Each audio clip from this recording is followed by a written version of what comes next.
Hello, everyone. Warm welcome to you and welcome to the program. This is Politics Today live on Channels Television. Are you ready for your top stories in politics in Nigeria? Let's get started, everyone, shall we?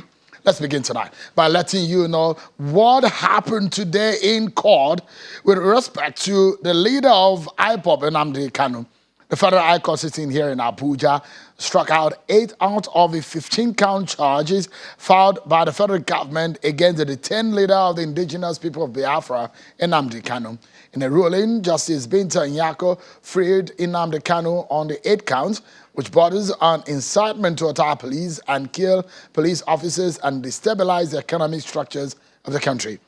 However, the court held that Kanu has to defend himself on counts 1, 2, 3, 4, 5, 8, and 15 based on allegations leveled against him on being the member and the leader of indigenous people of Biafra, IPOB. Kanu's lead counsel, Mr. Michael Zakame, insists that the remaining charges are baseless, as the federal government has nothing against his client, hence a repetition of counts in the charge, just as the prosecution counsel insists that the court should move past the application for bail and focus on Kanu's contempt of court. Take a listen to the lawyers after today's sitting. 8 of the 15-count charge were quashed and dismissed, leaving 7 counts that are on wobbling legs, counts that wobble, counts that are groggling, counts that fumble, counts that dwaddle. They will not stand, they will not hold water. Because you cannot build something upon nothing and expect it to stay. It is not possible. It would be also understood that in the argument of the defendant, the accounts that is reflected in the charges, when you go to the charge, you get to know all the counts. But all the counts relating to terrorism are really sustained by the court. And they make heavy weather on the issue of rendition, and the court bluntly said that rendition in this situation is allowed, because rendition in criminal law, in criminal case, is allowed. After all, the defendant is under a bench warrant, and anywhere he is seen, the law allows him to be taken and be forcefully brought to court. Thus are the words of the lawyers in that in the matter, the lead counsels in the matter. So the case continues, and we keep monitoring and see how things progresses. Well, tonight, if you are of the opinion that the federal government carries too much and the states or the federative unit, as we operate a federal system of government, that at least what our constitution provides for, if you think the federal government carries too much and the states carry lesser and they earn lesser based on the wealth of the nation, well, tonight we look at the argument whether or not the federal government should have more and the states have less. Well, there is a proposition to tweak around the issue of the revenue and what goes to the federal government, the state government, and the local government. There is a review on that, but it does not come to effect. But before it does come to effect, there's been a very big debate over the kind of federalism that we operate in Nigeria. Is it the appropriate one or the one they call the quasi-federal unitary system of government? Tonight, we'll break it down for you, give you an insight, plus we get into the controversy of the PDP on the issue of zoning. Perhaps those who are of the school of thought that it should be thrown open, and those who are of the school of thought that it should go to a certain zone other than the other ones. We'll look at that in details tonight also. Stay with me. It's supposed to be a very interesting engagement tonight. But before we get into too deep into all these matters, let's check around for the stories that you might not be seeing us discussing, but you need to know in our political roundup.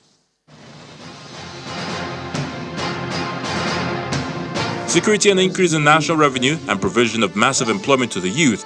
These are the manifestos of the National Recuse Movement as the nation prepares for the 2023 general election.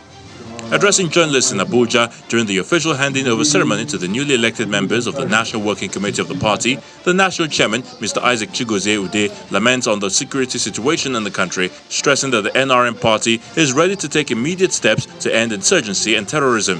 Mr. Ude notes that the party is structured towards driving the national economy to achieve a greater economic goal in order to attract foreign investors. The mission of our great party, NRM, as a grassroots-based national party, is to rescue Nigeria and Nigerians from the people that had made life very difficult with policies that lack human faith. President Muhammadu Buhari says professionals in various fields, especially accounting, provide the strength and framework for thriving economies, assuring that his administration will continue to engage experts to gain measurable and reliable results. He was speaking while receiving a delegation from the Institute of Chartered Accountants of Nigeria, led by its president, Comfort Eyitayo, at the State House in Abuja. President Buhari noted the contributions of the institute in ensuring probity, accountability and transparency, and urged for more diligence and professionalism. I will demand a comprehensive report of your visit so that I can look at it because I very much respect your competence as social stabilizers and for accounting of our resources. And I know through my experience, this is what most of us in Nigerians, we don't want to account for the responsibilities given to us. We just like to walk through life like that, which is not possible. Bauchi State Governor Bala Mohammed has indicated that President Muhammadu Buhari lacks the required support to tackle insecurity in the country. The governor offered to collaborate with the federal government to manage the situation as he reveals that one of the local government areas in Bauchi State was recently attacked by bandits. He stated this while distributing vehicles to district heads and all 20 local government council chairmen, whom he tasked to also play a role in the security of their domain. It's unacceptable for the federal government to continue to say that they cannot secure this country. They cannot secure our communities. We have the resources to do it. I really pity our father, the President Commander-in-Chief, because he really wants to do it. The Imo State Governor Hope Uzodinma has charged the traditional rulers in Imo State on the need to support government in the fight against crime and other social vices in the state. The governor gave this charge while inaugurating the Executive Council of the Imo State Council of Traditional Rulers at Government House in Imo State. According to the governor, most of the crimes committed by bandits are perpetrated at the communities, and so the traditional rulers, as custodians of culture and tradition, must ensure that peace reign in their communities. Going forward from today, you are responsible for the coordination, supervision, and management of not only traditional rulers, but community affairs in your various local governments. Ahead of the local government elections scheduled for tomorrow, being Saturday, April the 9th, the All Progressives Congress in Adamawa State has called upon its supporters to come out en masse and vote for the APC as the best choice. This call was made by the APC Zonal Vice Chairman Northeast, Mustafa Saliu, at a media briefing at the party headquarters in Yola, the Adamawa State capital. According to him, supporters of the APC should disregard rumors making the rounds that results have already been written because the party will not allow such to happen. I want to assure you that it's not going to be business as usual. We are not going to stay back and allow anybody to take our win. If and when we win, we want to see the individual or an institution of a state or otherwise that will take our win. I also implore our supporters to be law-abiding, go out and cast their vote. If there's any irregularity or abnormality they notice, let them document it.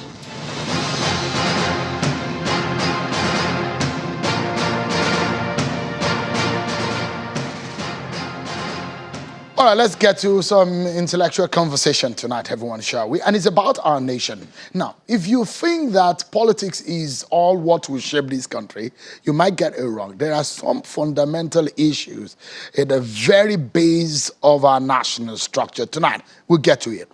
A lot of arguments have come up on the manner in which wealth is distributed in Nigeria amongst the tiers of government, the federal, the state, and the local government. The Revenue Mobilization and Fiscal Commission has reviewed Nigeria's vertical revenue allocation formula The 4-volume report of the review was presented to President Muhammadu Buhari at the State House in Abuja during a visit by the delegation from the Commission. According to President Muhammadu Buhari, the last time a review on Nigeria's sharing formula was done was in 1992, and since then, the change in dynamics of Nigeria's political economy, such as privatization, deregulation, funding arrangement for primary health care, education, and clamors for decentralization, have made this review necessary, especially its vertical aspect, which involve the tiers of government. The new formula reflects a 3.3% reduction in federal government allocation. For those who have argued that federal government is carrying just too much, it's getting too much. An increase of 3.07% in state allocation and a 0.4% increase in local government allocation. For those who love the local government tier, they probably are thinking that that's not enough. Well, the federal government allocation now stands at 35.17%, state allocation 29.79%, local government 21.04%, ecology 1%, stabilization account 0.5%, development of natural resources 1.2%, while the federal capital territory allocation 1.2%. You can see what currently operates and what is being proposed. Go back to the initial slide. My producer, if you can go back to the initial slide, so people can get a sense of what is being, or what currently operates, and what is being proposed by RAMFAC. Now, 5.268 for the federal, and now it's being proposed to 5.17. But if you look at local government, it's it's not up to a digit of the change in percentage. Let's get talking about this. Tonight, we bring in the legal and economic point of view to all of this. What does this new regime, if standardized, mean for Nigeria? Tonight, we're getting a benefit of some legal and economic insight. I'm being joined by an economist and the managing director of the financial derivative, our friend, Mr. Bismarck Iwani. That's one I run to when I have some problem with figures. Thank you so much, Mr. Bismarck, for joining us tonight. And also, Senior Advocate of Nigeria, Mr. Morrison Quakers. Thank you so much for joining us tonight on the program. Let's begin by trying to break it down for our viewers to understand. This is a political program, and my viewers are such that they want to get a practical point of view of this. Mr. Iwani, give us, in terms of figures, the way you break it down for us on this program, those difficult numbers, what does this mean? Should the constitutional review process ratify what has been proposed by RAMFAC? What does it, is there any significant change in the new proposition? Yes, it is. It's a significant change. In the first place, Nigeria suffers from an ailment of fiscal dominance. In other words, there's a lot of fiscal dominance of federal government over state governments and state government domination of local government activities. So one thing is the revenue. The other way is effectiveness of expenditure. So what it does mean is that the federal government now will go down to about 49%, the states will go up by 3%, and local governments will go up by about 0.5%. But effectively, the state governments actually dominate and take over the local government spending. So you can aggregate both of them together. Eventually, we'll get to a point where the local governments will be free to spend their own money. But what it does mean is that the federal government has less revenue to spend, and the state governments will have more revenue to spend. But if you look at the economy as a whole, only 8.5% of consumption in this country, aggregate demand, is government. 91.5% is private sector.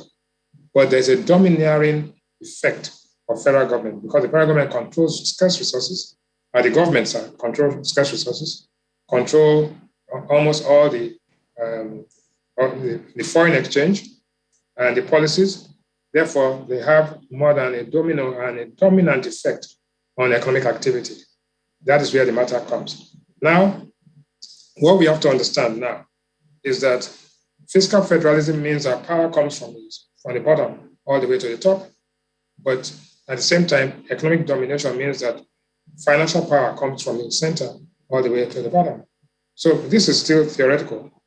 And to put it in real numbers, the total amount in the federation that came out of the federation account this year was 8 trillion naira, which is only 4.32% of GDP and about 46.99% of the 17 trillion naira, which is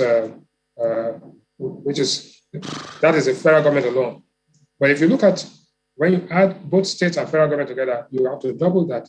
And then you now have what they call the exclusive list, and then the subsidiary list, which the state governments have activity for. But having said that, what we raised, or what we plan to raise this year was 10.7 trillion, and the deficit itself is 8.92 trillion. So, and of this deficit, 4 trillion of it is going to be subsidies. And the subsidies, 4 trillion naira is what the federal government is going to do. And that's taken out from the revenue and reduces the amount that's available to both the federal government and the state government to carry out their duties. The other limiting factor is the exchange rate. The dollars are converted at the rate of 416 naira to a dollar by the central bank and paid into the federation account. But the state governments and almost all Nigerians are buying money, dollars, effectively at an autonomous market rate. So there's that big, if you allow the exchange rate to reflect market conditions, the state governments and the federal government will get much more money than it is. Thirdly, external debt. External debt was $10 billion in 2015. Now it is about $38.39 billion. It has gone up by a factor of 3. It has gone up by 300%, by 258% ever since 2015. So that's where we are. And sorry, Mr. Ruwani, just give me a moment. Let's take a quick breather, and when we come back, we'll be able to make sense of some of these figures, especially some of those things that you have crunched for us, for our viewers to understand and be able to make sense of all of this. We take a quick break, a commercial break, and we'll be right back. Stay with us, everyone. Thank you so much, everyone, for staying with us. Mr. Bismarck Kiwani, Economics and the Executive Director of Financial Derivatives, have been talking to us, crunching those figures and making sense of what it means for the load shedding for the federal government. Also, Mr. Kwek has joined us, Senior Advocate of Nigeria. Thank you so much for your time tonight. Mr. Ruwani, apologies to have broken into your line of thought, but if you look at it critically, you were telling us about the Nigeria's precarious fiscal position and the implication of some of these reviews. Apologies to have cut short your explanation. Please go ahead. Let's go back to something. Where does this money come from? The money comes from 4 major sources. 1, petroleum profit tax, corporate income tax, custom and import duty, and then other levies and things like that. And it is a shame that we are talking about how to share money, while in fact we should be talking about how to create wealth. And that's what you can see there. In 2020, we had 7.73 trillion naira. In 2021, we've had 8.04.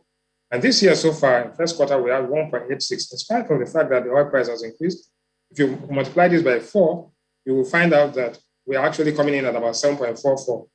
So even though the price of oil has increased, our production has come down, our petroleum profit tax is actually declining because the petroleum sector is contracting. So there's an existential crisis of wealth and output creation, while at the same time, the emphasis of everybody is about how to share this dwindling revenue.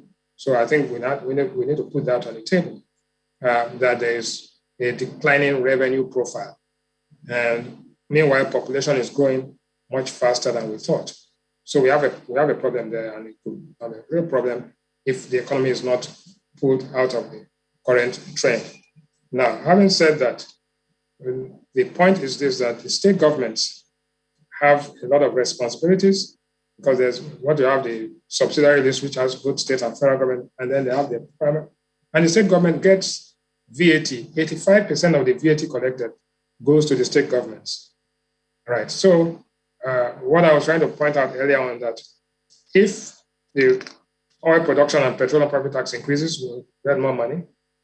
If the subsidies are eliminated, the states will have, and federal government will have more money.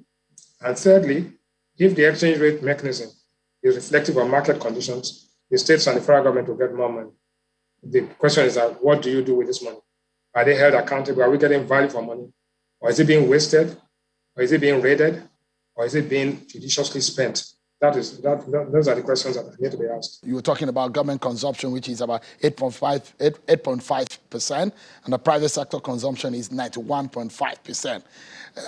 The implication of that in the face of this review, and you look at the budget and the GDP is only 10 to 20% the state government inclusive. Give us a sense of what you mean by those figures.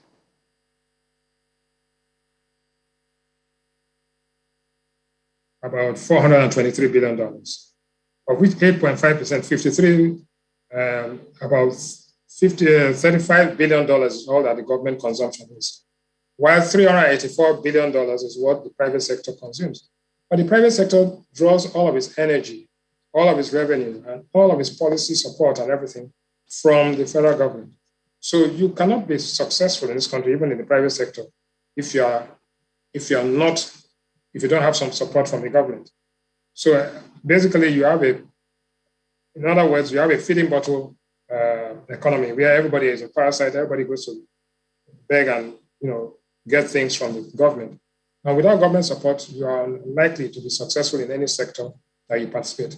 That entire mindset has to change. Secondly, that this insignificant contribution of government to overall GDP performance, whilst at the same time it has so much influence, has to change so it reflects whatever the government is doing to be reflected in its contribution and output. That has to be done. Thirdly, the discourse should be about how to create wealth rather than how to share wealth, right? Because that is where as long as we continue to share and we create more states and spend more and have legislators and everybody spending beyond their means, then you will have this difficulty. So that conversation has to be corrected. And you made a point just now that Nigeria has a revenue problem. I beg to differ. Nigeria has a minor revenue problem, or more of a management problem. Because if you cannot manage the revenues, then you have the negative outcome. That is why, in spite of the fact that the price of oil has increased, in spite of the fact that revenues are increasing, the economic outcomes have been more and more negative. So we need to deal with the management problem as well as dealing with the revenue problem. Mr. Ruwani, give us a sense of the changes or the proposed review as far as the third tier of government is concerned. That's the local government. People will tell you, it's a reality, isn't it, that the local government is the closest to the people. It's a grassroots government. And that change that we see is less than 1% change if it comes into effect. Is it dramatic? Are we serious about that tier of government and its effectiveness in the livelihood of Nigerians? So you have to ask, even when it was 20.6%, was that money going to the local governments? Was it not being ambushed by the state governments? And what impact did it have on the people at the grassroots? So effectiveness of expenditure and nominal expenditure are two different things. So that's the whole idea. What impact, how efficient is the spending, and what impact does it have on the lives of people? Because in the end, it is the well-being of the people that matters. And I can submit here that almost all the state governments have local government chairmen and all sorts of nominees. And so that's where the cookie crumbles, as far as I'm concerned. We need to understand that the responsibility of governance is actually to deliver goods and tangibles to the people. And that is missing at this point in time. But there's too much emphasis on sharing revenue. Mr. Ruwani, as much as you are giving us a sense of the economics of all of this, the reality is that this has to go through a constitutional amendment process. The president has said as much. But you know what it means that when it gets to the state, I'm not sure the governors are happy because what the governors propose is different from what the Revenue Allocation Commission have put forward. Do you see that this review will go through? I suspect that there will be some compromise. Politics about compromise and negotiation.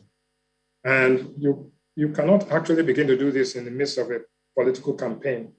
So my suspicion is that most of these things will be deferred until the next administration comes and where people can settle down. And it has to be taken comprehensively rather than in isolation. There are some political issues, there are some social issues, there are some anthropological issues, There are also some macroeconomic issues, and there are global trends that have to be taken into consideration. And it begins to depend on how strong the leadership of the parties that run the country are and how strong the leadership of the government is. In that kind of situation, then you might be able to get some things done. But again, I come back to the fact that nominal expenditure and effective expenditure are two different things, and we have to deal with that. There's no hiding this for that. We must be able to manage the resources that we have. There's a management problem, and that's why we are getting suboptimal results. When it comes to management, you're touching on the issue of leadership, isn't it? Let's bring Mr. Quaker, see if you can hear him now. Senior Advocate, if you can hear me now, let's give it another try and let our viewers know what the legal implication of the proposition of this commission is as far as wealth distribution within these tiers of government are concerned. Is it far-reaching? What is the reality?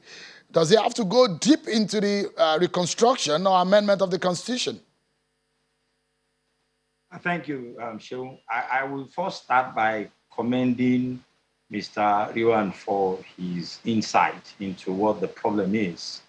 And speaking from the perspective of a member of the National Economic Team of the nation, from his own perspective, is indeed worrisome. And the quest for amendment is something that a lot of people are now seeing to be selfish and partisan. When you look at the provision of the Constitution presently as it is, you will see that the legislative list of the federal government, the exclusive list of the federal government, has a number of things that ordinarily the federal government should not be saddled with. So when you're looking at a situation where you want to amend the sharing formula as provided for in the Constitution, you must also consider a number of other factors. I am one of those who have quarreled for some time now about the provision in section, I think, 162, that talks about how this revenue will be shared and the line charge in relation to funds meant for the local government being paid into the state government, right? And so that gives the state governors some power or leverage over the local government. Now, for as long as that provision remains and it is not expunged, you will continue to have this same issue of lack of development or infrastructural development across the state and also the local government. For the federal government, is carrying too much. The burden of the federal government is heavy, and a lot of the things that the federal government is carrying should not ordinarily be there. Now, when you break it up the way it is in the provision of the Constitution, what you then now find is the bulk of the money that is being allocated to the government is used to sustain recurrent expenditure. As a government, we're not into production, and so you can see that the problem is there. Is it something that can be done now? I like what the president said, that the amendment will not be effected. He's not going to present the bill before the National Assembly until there is a constitutional amendment. But before you can then have that constitutional amendment, I like what to say. Is it possible for the state governors to want to give in to what the situation is now? If you ask for my opinion, the answer is no. So we're still very far from having a constitution that will be all-embracing and all-encompassing.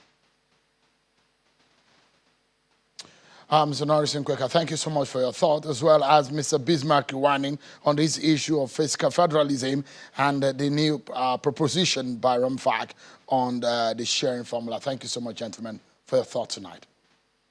A pleasure. Thank you for having me. Let's take a short breather, everyone. And when we return, Senator Dino Melaye joins me, and we shall be looking at the PDP's zoning and the presidential ticket for the party ahead of the 2023 general elections. Stay with me, everyone. Some of the controversies we shall be discussing. Stay with us. The Zoning Committee of the People's Democratic Party, PDP, earlier in the week concluded its sitting on the party's zoning arrangement ahead of the 2023 general elections. The chairman of the PDP Zoning Committee, Governor Samuel Otam, Benue State, who briefed journalists at the end of the committee's meeting in Abuja, says members of the committee have reached a unanimous agreement on the matter. However, it declines to speak on the conclusion reached by the committee, as it says the report of the committee will be forwarded to the National Executive Committee, NEC, of the PDP. But words have gotten out that the party may have, or the committee, may have decided to throw the zoning open or not specifically put it on any zone, or the rotation lot fall on any specific zone of the country. Well, there have been arguments. Different Nigerians have thrown their hat in the ring in the PDP on who exactly is fit to be PDP's presidential candidate. Let's speak with one person who is in the know and has been speaking loudly about this matter. He's a former federal lawmaker, Senator Dino Melaye joins me now. Thank you so much, distinguished Senator, for joining us now. Yeah, good evening, viewers. You've made your position known, and it does look like the whole world knows who you're supporting as far as the faces of those who are gunning for your party's ticket is concerned. But one thing that is a bit unknown about your position is the issue of zoning. You are from the North Central, but I know you're a Yoruba man in the North Central. Interestingly, give us your view on where you think your party should zone the presidential ticket. Yeah, I will start by saying that after 60 years of independence, it will be myopic, it will be porous, it will be parochial, it will be archaic, it will be analog thinking. So we'll still be talking about zoning after 60 years of independence. We must graduate from a mediocre society to a meritorious society where the best foot is being put forward. From my own perspective, as a legislator, I actually moved that a bill in the Senate that we abrogate state of origin. We should have a stateless Nigeria. We should be getting there, where we have a stateless Nigeria instead of having state of origin. What we should have is state of residence. Instead of having quota system and saying some states are disadvantageous, some are not advantageous, we should open the space to merit as practiced in other civilized climes across the globe. So I'm not one of those advocating for zoning, because most of the proponents of zoning themselves, mostly governors, have they practiced zoning and rotation in their respective states? It would be hypocritical if there is domination of power at state level and you have not complained. There is domination of power at local government level. You have not complained, but you are coming to the federal space for selfish and egocentric interest, canvassing for rotation or for zoning.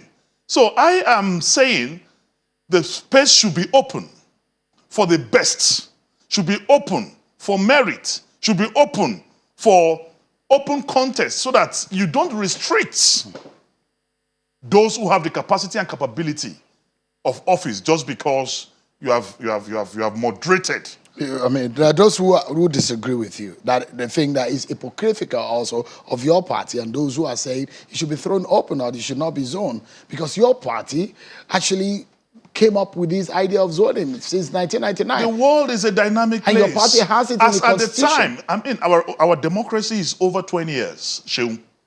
As at the time we started, we were a baby democracy. Zoning at that time could make some rational, logical reasoning. But as we evolve, the world is dynamic, the world is not static. So as things evolve, things should change. Abnormal situations demand abnormal instruments. You can't continue to live in the Mango Park era. You can't continue to live in Stone Age, the days of Homo sapien and Homo erectus, and then continue to do the same thing. The world is evolving. The world is a global village. People are moving from analog thinking to digital reasoning. So we should also carry our practice, customs, and political heritage in the same direction. So you're saying in essence that the idea of zoning is not digital, is archaic. The idea of zoning is not democratic. But does the fact... Because you are limiting the space. Also. And then restricting some other people from participating. But that has been the practice. That is what I'm saying. It's captured in your party's constitution. That is what I'm saying, that the food you eat as a child is different from what you take as an adult. After 20 years of democracy, after 20 years of democratic regime or practice, and after 60 years of independence, you cannot continue to think of zoning. Is America zoning? Is America or is the United Kingdom zoning? But Nigeria is not America. Nigeria is not United Kingdom. We have our peculiarities. Religion and ethnicity are major factors in our politics. These peculiarities Can we run away from those realities? Peculiarities are existing in every facet in the political veins of other countries I'm mentioning. South Africa is there. They have their differences. So many other countries across the globe have their differences. But what we are saying is that we must work with time. Because you must work with what is practicable now. Those who do not agree with you in your party are saying that those of you who hold this thought are just being... you're saying this because it doesn't favor you. And you're saying this now because you're thinking that zoning is not favorable. It is not because... In 2019... There's no. There's nothing to favor anyone. Let me ask you a direct question. Yes, please do. Does it make sense or is it fair, according to those who do not agree with your school of thought in your party, to say in 2019, every Southerner left the stage for the Northern candidates to run? And this time around, after President Buhari's 8 years as a Northerner from Katsina in the northwest region of the country, that a Southerner should not be given the chance, or Southern candidates should not be given the stage. I think you are getting it all wrong, Shehu. To speak unequivocally, I have never been party to zoning. And I did not support my candidate in the last election because of zoning or no zoning. What I'm saying in essence is that if a practice is not meeting the technological and scientific demands of recent times, the best thing to do is to do away with such a practice. Because when you limit human participation in anything at all, not even in politics, automatically you cannot get the best out of it. But if the field is open, the best will emerge. The Constitution of the Federal Republic of Nigeria talks about no discrimination of any form. Are you running away from the reality of the clamor that we see in the southeast and the the southwest of the country? I'm not running away from any reality. I am saying that as an evolving society, we must also relate with time, what is happening anywhere in other climes of the globe. We want the country, Nigeria, we are in a precarious situation. This is the most, I would say that this is a time in our national history that we should not experiment. This is a time in our national history that we should get a Nigerian who will be a Nigerian, who will be acceptable to all, who will not be seen from a racial, parochial, custom, religious point of view to be our president. So let the entire country decide. Yeah, maybe because you're supporting... Maybe because you're supporting Atiku Abubakar. That's why you're holding this position. I am supporting Atiku Abubakar 100%. Hold on. But my argument, let me ask this question. Is not because of my support for Atiku Abubakar. You said... My argument is that this is the saner thing to do, understand, vis-a-vis the time we're in. Just a moment, Senator. You alluded to the fact that in PSG, that their best player is Messi, and they wouldn't leave him out in a critical situation. Very well. You made allusion to the fact that in Barcelona or in Man United, they wouldn't leave Ronaldo out because he's their best player. Yeah. So you're saying that Atiku Abubakar is the best in your party. Is that what you mean? I am entitled to my point of view.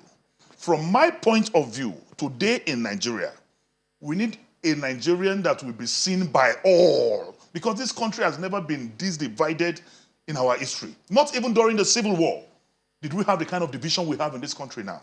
So we need a unifier. And from all those who have shown interest in the presidency of this country, the most unifying factor and individual is Atiku Abubakar, who the west part of this country will be comfortable with, the Igbos will be comfortable with, the Ijos will be comfortable with, the Hausas will be comfortable with, the Yorubas will be everyone will romance an Atiku Abubakar because he's a detribalized Nigerian, because he's a nationalist, because he's a patriot, because he has his friends, his personal physician that I have known with him over 20 years. He's an old Igbo man, Ndukwe, who is still with him till today. He married Igbo. He married Yoruba. Those of us around him, we are not Hausa Fulani, we are not Fulanis.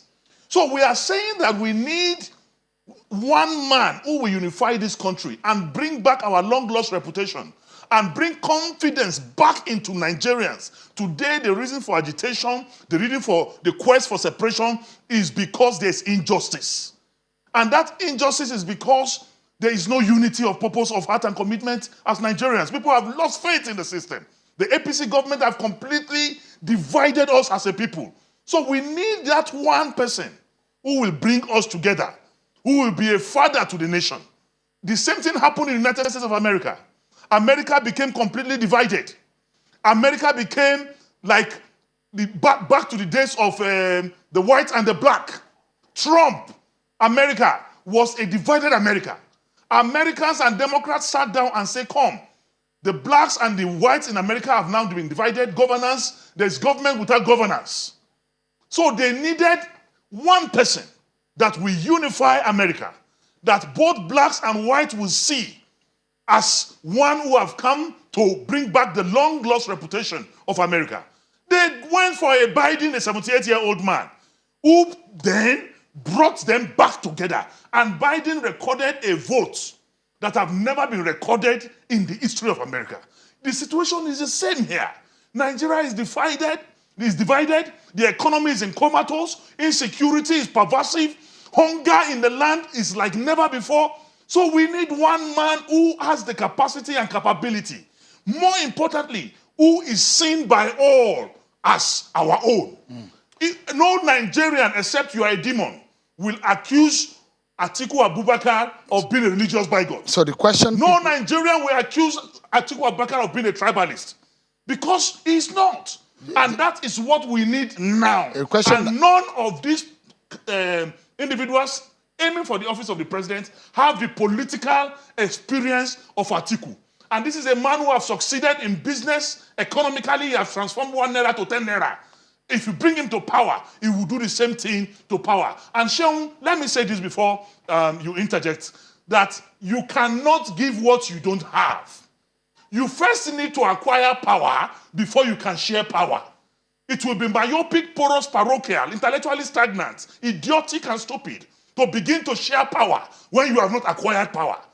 We in the PDP, we're an opposition party. How do we now begin to share power that we don't have? You can only give what you have. You can't share power. You first need to acquire power.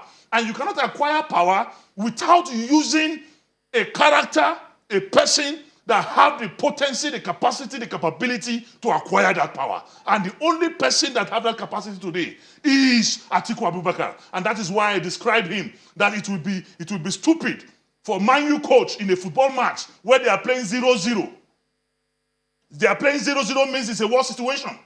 And in the middle of that war situation, for the coach to say he wants to bring out Ronaldo and then bring out a substitute. We cannot substitute a Ronaldo. And Atiku Abubakar is the Ronaldo of Nigerian politics. Let me jump in and quickly ask you. You released a statement which you titled "The Presidency is not Pomo and Amala." And some people find that a bit offensive and are thinking that, what exactly do you mean by that statement? The question about the contest of your party's presidential ticket is at stake here. And you're looking at quality. And you're saying that he's one person that fits the bill. The question is that, can't you find other people who can fit the bill across other regions of the country? Yeah, what I'm telling you, like I said earlier, that we're in abnormal times in this country. So there must be an abnormal approach. So we must go for the best. Having said that, why I titled my write-up that Nigeria's presidency is not the politics of Pomo and Amala is because I saw Ayo Fayose, the former governor of Ekiti, on TV disparaging Atiku Abubakar and Bukola Saraki. And I felt that was very ungubernatorial.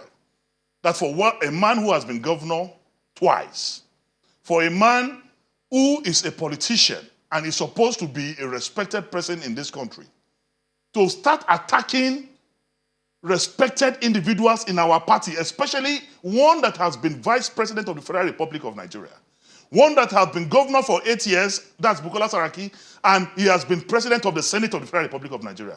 It is very, very pathetic that it will come up because he got a form or they bought a form for him. You understand the premise on which he made those his position.